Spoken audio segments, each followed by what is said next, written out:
All right. We're going to move to the general health section here on episode 195 of the Barlow Medicine Podcast. Again, I'm with Dr. Derek Miles. He's the head of our pain and rehab team. All right.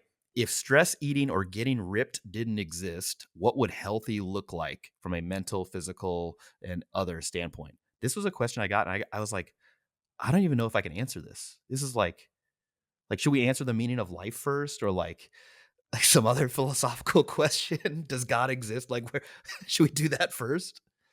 I saw this earlier and really struggled with even how to frame the question because a lot of it is individual specific.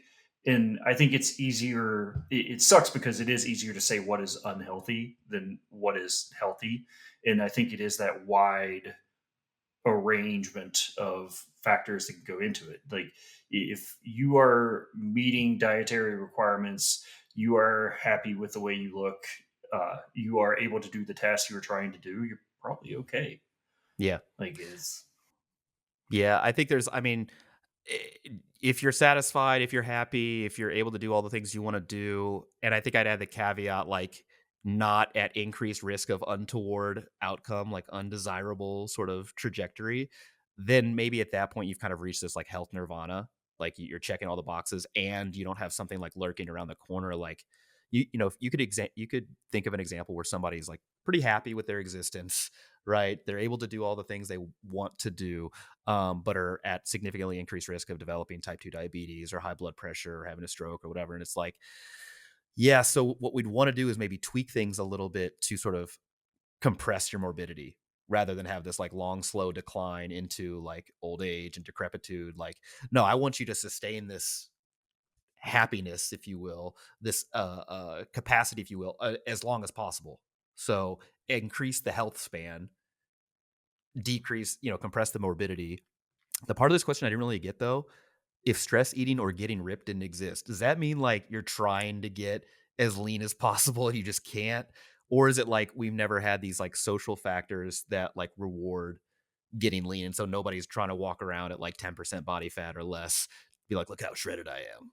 It's like, yeah, I think orthorexia has been something that's really come to the forefront over the last decade, 15 years, and has probably yeah, yeah. perpetuated a little bit more even with the advent of being able to filter everything. But Yeah. it Photoshop. still comes down to the individual and being okay with where they're at. And I think that is a little bit more of a philosophical question than a like something I can quantify in an Excel sheet. Yeah. Like, I definitely want people to be happy with where they're at currently, even if they're engaged in a process that makes them better. The whole point is like, let's enjoy the process, and then the outcomes are gonna just stack, and you're gonna stack these wins over time. That's great. But if you're only gonna be happy at the end, man, what a miserable journey. Like, oh, I'll only be happy once I lose this weight, or I'll only be happy once I lift this amount, or I'll only be happy once I have this much muscle, or when I have this fitness, capacity. And it's like, man, we gotta work on that mindset, as far as like, and again, enjoying the journey, enjoying where you're at now, celebrating your body for what it is. I think those are all important things. Doesn't mean be complacent and like ignore like your goals and your other desires, but it's kind of like, again, you can have both. Why not both? Like, be happy with where you're at and what you're currently capable of. You are strong, you're resilient, all this other sort of stuff. But then also like want more. That's fine. Um, the definition we use of health at our seminar is the ability to adapt and self manage in the face of social, physical, and emotional challenges. That's from this BMJ paper by Huber et al. I've linked that in the description. You guys can check that out. This is a pretty controversial topic. Like, what is health? Is it just the absence of disease? Probably we wouldn't agree with that. But like, I think having this capacity to basically adapt and thrive in virtually any sort of scenario, I think to me, that's a good definition for health, and so that's why we use that definition at our seminar. Yeah, Derek, I'm okay with all of that. all right.